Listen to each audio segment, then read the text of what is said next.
এই রিসেন্ট এসআইআরের যে ফাইনাল তালিকা প্রকাশিত হয়েছিল সেই তালিকাতে বহু সংখ্যক ভোটারের নাম ডিলিটেশন অথবা অ্যাডজুডিকেশনের মধ্যে ছিল। তো বিশেষ প্রক্রিয়ার মাধ্যমে তার কিছু সংশোধন হয়ে নির্বাচন কমিশন সাপ্লিমেন্টারি ওয়ান লিস্ট প্রকাশ করেছে। তো সেই সাপ্লিমেন্টারি ওয়ান লিস্টে আপনার নাম যদি এসে থাকে তাহলে জানবেন আপনি ভোট দিতে পাবেন।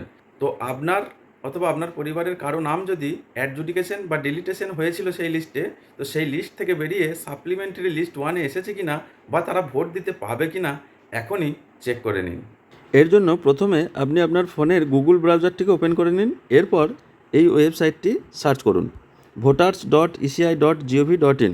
এটি সার্চ করার সঙ্গে সঙ্গে আপনার সামনে খুলে যাবে এরকম একটা পেজ। এই পেজটিকে স্ক্রল ডাউন করে একটু নিচের দিকে যান, তাহলেই আপনি পেয়ে যাবেন সার্ভিস এরিয়া। সার্ভিস এরিয়ার মধ্যে ডাউনলোড ইলেকটোরাল রোল এই অপশানটিতে টাচ করুন। সঙ্গে সঙ্গে আপনার সামনে এই পাতাটি ওপেন হবে। এখান থেকে প্রথমেই আপনি সিলেক্ট করে নিন ওয়েস্ট বেঙ্গল। এরপর year of revision automatically 2026 select করাই থাকবে।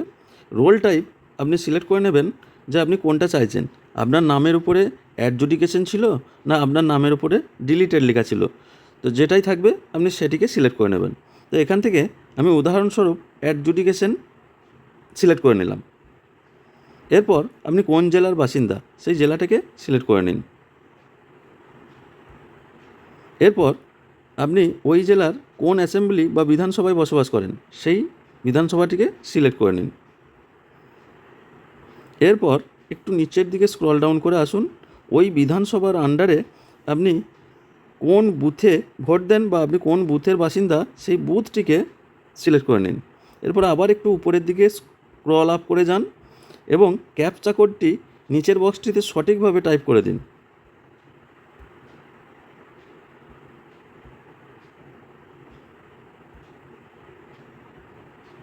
এরপর ডাউনলোড সিলেক্টেড পিডিএফে টাচ করলেই আপনার ওই বুথের যে সমস্ত ব্যক্তির নামের ওপরে অ্যাডজুডিকেশন লেখা ছিল তাদের মধ্যে কতগুলি নাম সাপ্লিমেন্টারি লিস্টে এসেছে বা ভোটার তালিকায় অন্তর্ভুক্ত হতে যাচ্ছে আপনারা সেই লিস্টটা আপনার মোবাইলে পেয়ে যাবেন।